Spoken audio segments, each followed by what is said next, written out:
Hi friends, हम हैं भीखुदी। क्या आप जानते हैं कि परमात्मा कौन है? आप कहेंगे परमात्मा असीम और अनंत है। परमात्मा दया का सागर है। वो आकाश में बैठा हमारे कर्मों का लेखा जोखा लिख रहा है। पर आप दिल पर हाथ रख के बोलिए, क्या वाकई में ये एक अज्ञान तो नहीं? उसी अंधे व्यक्ति जैसा अज्ञान जिसने टेढ़े हाथ को दूर समझ लिया था। एक छोटी सी कहानी के द्वारा ये बात हम आपको ज्यादा अच्छे से समझा पाएंगे। एक मित्र के घर एक अंधा मित्र बहुत समय के बाद आया। उस मित्र ने अपने अंधे मित्र के लिए आदर सत्कार में अनेकों अनेक मिठाइयां और पकवान बनाए। अंधे मित्र ने जब वो मिठाइयां खाई तो अपने मित्र से पूछा कि मित्र, ये मिठाइयां किससे बनी हैं और कैसे बनी हैं? मित्र ने कहा कि ये मिठाइयां दूध से बनी हैं। अंधे व्यक्ति ने कहा कि ये दूध कैसा होता है? तब उस मित्र ने कहा कि ये बगुला जैसा सफेद और धवल होता है। अब अंधे मित्र ने कहा कि अब तुम दूध की बात छोड़ो, अब मुझे ये बताओ कि बगुला कैसा होता है। तभी उनकी पत्नी जो सामने बैठी थी, उन्होंने अपनी हाथ को थोड़ा सा टेढ़ा किया और उस अंधे व्यक्ति के हाथ में अपना हाथ देते हुए कहा कि किस तरह से टेढ़ा उसकी गर्दन होती है वैसा ही बगुला होता है।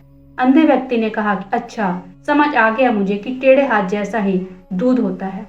मित्र ने कहा नहीं नहीं, आपको समझने में गलती हुई है। तब उस अंधे व्यक्ति ने कहा कि इसमें समझने की क्या बात है, अभी तो आपने कहा कि टेढ़े हाथ जैसा बगुला होता है और बगले जैसा ही दूध होता है। तो फ्रेंड्स, उस मित्र ने अपने अहंकार और अज्ञान के वश ये स्वीकार करना जरूरी नहीं समझा कि वो ये बोल दे कि मैं आपको समझा ही नहीं पाऊंगा कि दूध कैसा होता है, क्योंकि दूध को देखने के लिए तो आंखों की जरूरत होती है। उसी तरह हमारे साधु संत, हमारे धार्मिक ग्रंथों, हमारे पंडितों ने भी हम को समझाया कि परमात्मा क्या है, पर आप ये भूल जाते हैं कि उसके लिए ज्ञान की, चक्षु की जरूरत है। वैसे ही जैसे एक मित्र और पंडित दोनों ही ये समझा नहीं पाते कि दूध या परमात्मा कैसा है, हमें जो समझा दिया जाता है उसी का अनुसरण करते हुए उसी अज्ञान को हम आज तक ढोते आए हैं और उसी को हम सच मानते हुए चलते आए हैं। परमात्मा कौन है? परमात्मा कोई व्यक्ति है?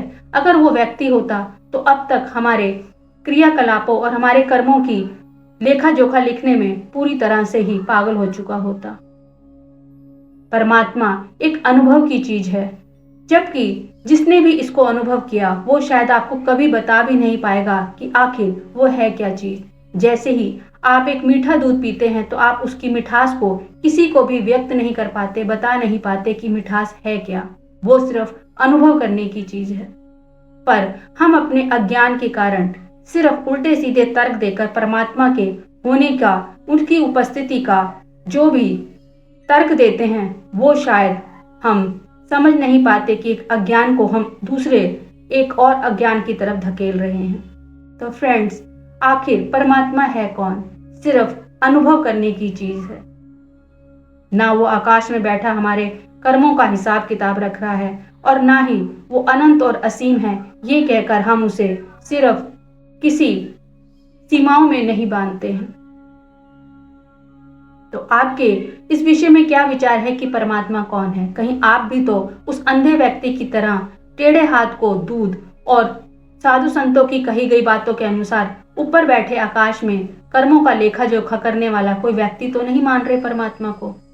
आशा करती हूँ आपको भी मेरा ये वीडियो पसंद आएगा। पसंद आए तो प्लीज मेरे चैनल को सब्सक्राइब कीजिए, लाइक कीजिए, शेयर कीजिए।